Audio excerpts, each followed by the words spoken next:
Chapter 12, Flaming Wing, Part 2. Twilight hefted the weight of the corpse on her back, scrunching up her nose at the smell. She focused on a point beyond the grate, outside. It's just a hop, skip, and a jump, she told herself. She closed her eyes, and with a spell, ripped a hole in reality. She opened her eyes.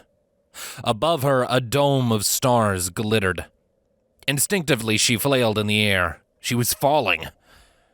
Her hooves struck mud, and she caught herself, but the corpse slumped off her back and landed with a wet plop. Ha! It worked! She thought with glee, looking around. She stood in the middle of a muddy alley, a towering fortress wall on one side and a row of townhouses on the other. Nearby, at the base of the wall, she could see the grate that let air into her prison cell. She silently thanked the mason who put it there. Without it, she wouldn't have been able to see where she was teleporting, and the dimension door spell wouldn't have worked. She picked up the muddy body in her levitation. The further I get this away from the prison, the better, she thought. She wanted it to look like an alley robbery gone wrong. The mayor wasn't supposed to be on duty, after all. She crept down the alley a short distance, her chains clinking, until she reached a gap between the buildings. A deserted, debris-filled corridor barely a pony wide cut between the structures. She cautiously slipped down it, the body behind her. When she reached the end, she checked the street beyond. It was dark and empty, poorly lit by an oil lamp at an intersection half a block away. In the other direction, she heard water sloshing. She hesitated a moment, then flitted down the street as fast as she could with her legs chained together, keeping close to the buildings. The clop of her hooves on the cobblestone was deafening in the silence. She passed by first-story shops, a sign in the window of the buildings by the passage catching her eye. Bakery, it read. Ahead, the street terminated at a narrow channel, the dark, choppy water flashing in the sparse light. She paused at the corner where the street met a path that ran alongside the channel and looked both ways. Beneath a footbridge, flames glowed where two vagrants hunkered on the narrow strip of land next to the channel, warming themselves. They were a good distance away, so Twilight stepped forward and slipped the body into the water. That'll have to do, she thought. She took the opportunity to relieve herself in the gutter running alongside the street rather than use the meager bucket provided in her cell, hoping that the guards wouldn't look too close if they found her bed unsoiled. On the way back, she paused in front of the bakery and peered through the window pane. Beyond, loaves sat on a shelf marked yesterday. Her mouth watered. She prized a loose cobblestone free and floated it beside her while she eyed the loaves. Stealing is supposed to be wrong, she thought. Swallowing, she drove the rock through the window and it shattered with a crash. There is no black and white, only gray, she told herself. After brushing aside shards of glass, she carefully clambered through the broken window. She found a basket and filled it with bread from the shelf, and with a pang of guilt, she climbed back out the window, basket in her mouth. Oi! What are you doing? Someone shouted from down the street. Twilight's eyes widened when she saw a Pegasus in a flaming wing uniform beneath the street lamp half a block away, looking in her direction. Panicking, she slipped between the buildings, moving as fast as she could, and reached the fortress wall. He can't see the shackles in the dark, she told herself. Damn it! The guard shouted in annoyance from the passage, probably moments behind her. Why do they always have to run? Twilight spotted the grate. One more time, she thought, hurriedly casting her second prepared dimension door. In the blink of an eye, before the soldier reached the alley, she was back in her cell. Agitated cursing filtered in through the grate when her pursuer found the alley empty.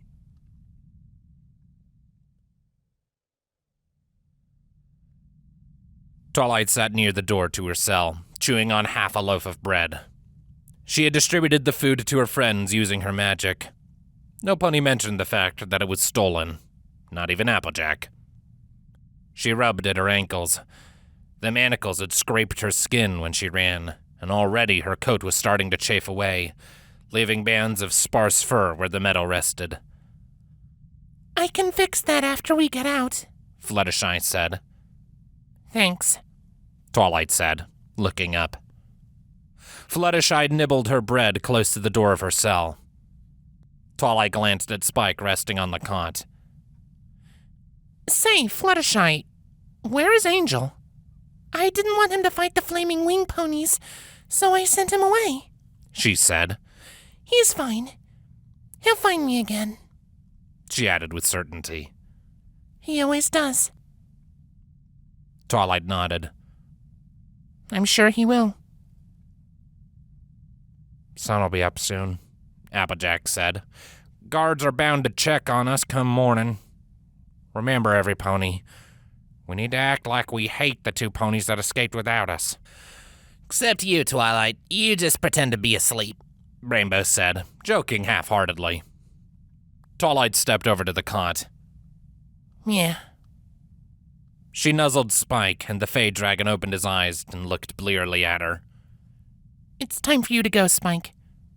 I'll see you soon, Twilight said. Spike nodded. Bye. He vanished.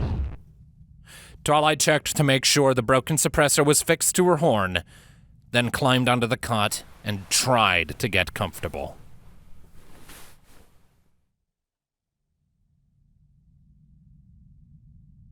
Trying to keep completely still turned out to be more taxing than she could have imagined. The mattress made her skin itch, but she couldn't scratch it. She longed to shift and ease the growing pressure in her joints. A roach skittered across her body, and she had to suppress the desire to brush it off. The discovery of 2 empty cells had awoken a flurry of activity, and guards had been in the corridor outside her cell since. She wasn't certain how long it had been, most likely less than an hour.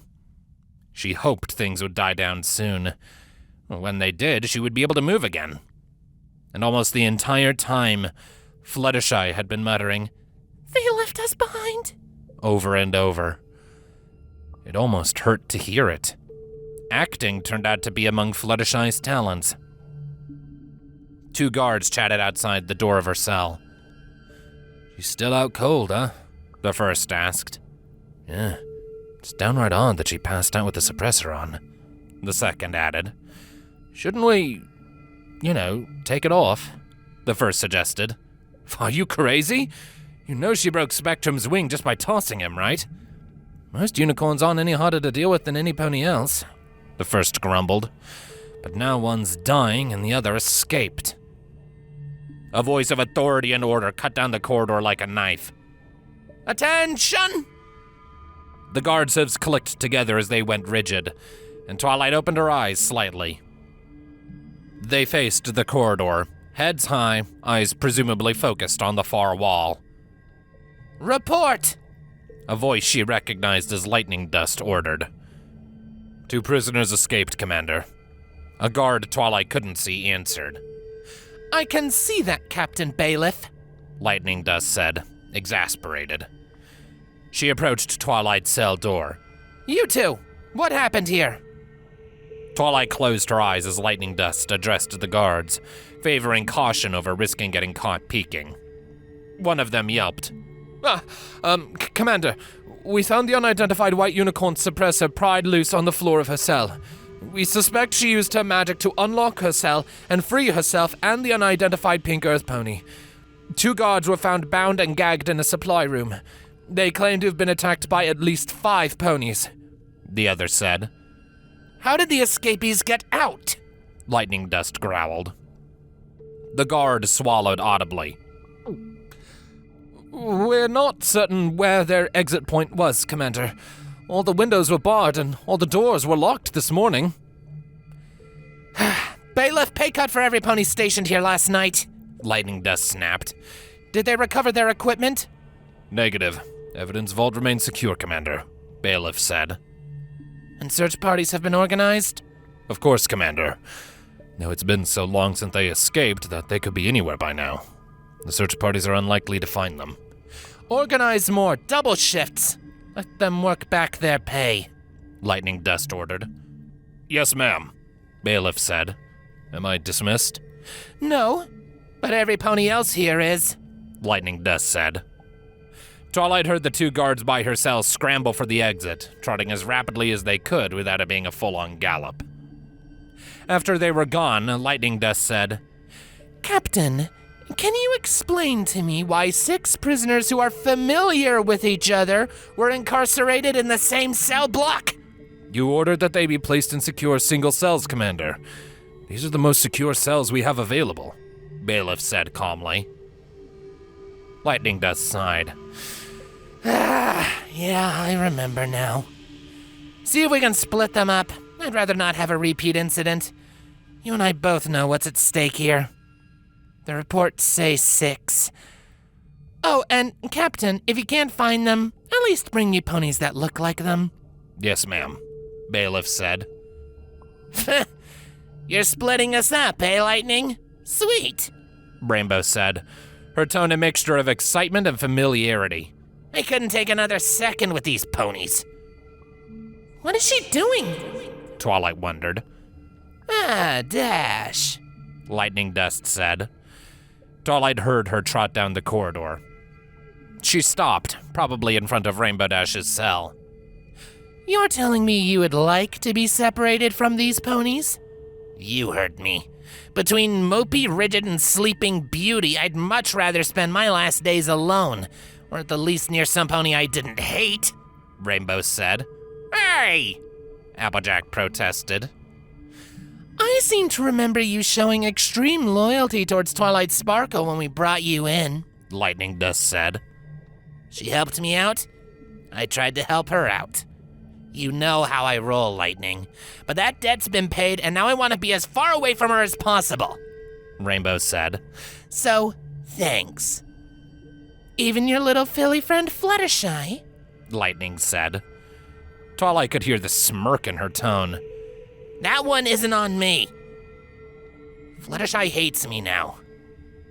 With every fiber of my being, Rainbow, Fluttershy said calmly. There. See? You can be doing me a bigger favor, Lightning. I'd owe you one, but I'm gonna hang, so... You know what, Bailiff? Let's leave them here, Lightning Dust said.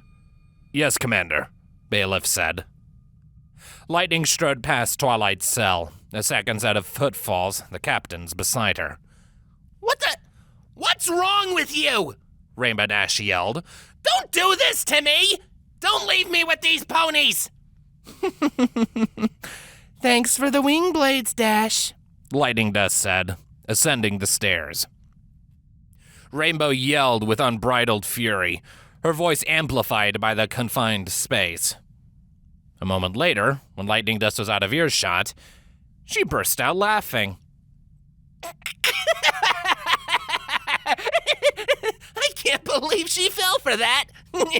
You were perfect, Fluttershy. Twilight shrugged luxuriously, finally free to move. Thanks, Fluttershy said. That was really clever, Rainbow. I can't believe you pulled that off. Applejack chuckled dryly. Hey, Twa, you okay in there? She called, raising her voice slightly. Fine, Twilight answered, standing up and rolling the kinks out of her neck. Did you know that Commander, Rainbow? Yeah, we're old acquaintances. We met at a competition, temple training stuff. She ate my guts. I think I might have wrecked her house or something, Rainbow explained. Seems awfully young to be in charge.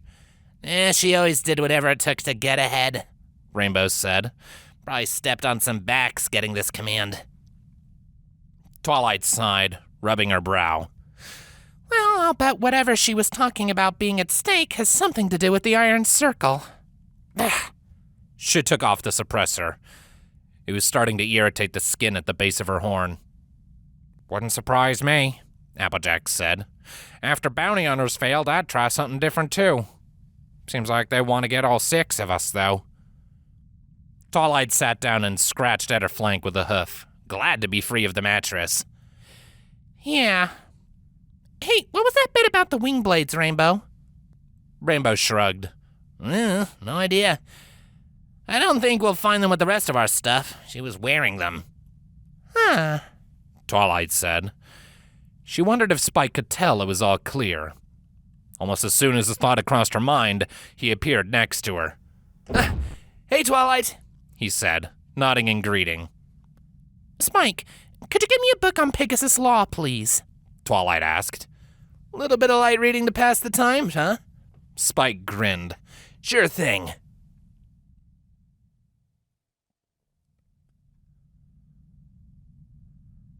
Twilight lost track of time as she flipped through the pages of 3 books, cross-referencing passages of interest.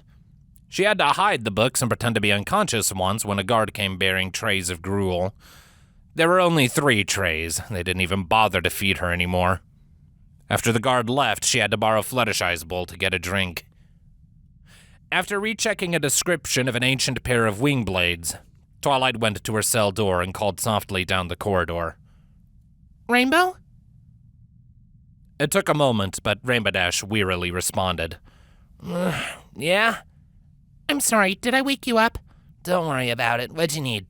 Rainbow said, shifting in her cell. Her muzzle appeared at her cell door, the poor angle shrouding most of her face. Apparently your wing blades belonged to Commander Hurricane, Twilight said, matter-of-factly. What? I guess you know who Commander Hurricane is, then? Twilight said. Yeah. Big old Pegasus hero from a long time ago. Beat the unicorns back in the tribal days. I knew those wing blades were important, but are you sure they belong to her? I'm as certain as I can be, Twilight said. Do you know what that means by Cloudsdale law? Rainbow nodded. Possession by honor. Right, Twilight said. Since Lightning Dust caught you, and you stole them, they are hers by right, along with the status that comes with them. If she kills you, I'm guessing execution counts. Applejack snorted. She probably figures she's got you in the bag, so she's prancing around with them already. Any trial we do get is gonna be a sham. Twilight sighed and stepped away from the door. She slumped in a corner beside the door. She kept off the itchy mattress as much as possible. Rarity and Pinky had better come back soon. You got that right, Applejack said. Twilight glanced around the room. The 4 walls closed in on her. It was a vice, a cage, and she had a mission. If they aren't back by tomorrow, I'm getting us out of here, she decided, hoping she wouldn't need to. She doubted she could get them all out without raising an alarm. They would have to fight their way through the streets of Manhattan instead of slipping quietly into the night like Rarity and Pinky, but she couldn't stay here. She looked up at the glimmer of sunlight beyond the grate. Where are you now? She wondered. She still hasn't answered, huh? Twilight said as she turned it to Spike, quietly enough that she doubted her voice would carry beyond her cell. Spike stretched on the floor. She gets busy sometimes. What does she do? Twilight asked, her frustration creeping into her tone. I don't know, Twilight. A Solar told me once that they play games with a madman. Solars are supposed to fight wars, not play games, but she seemed to think it was important, Spike said. Twilight sighed, resting her head back against the hard stone wall. Tell me about the Celestial Plane, Spike.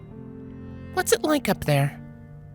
Well, I end up stuck in the library most of the time, but it's bright and ordered.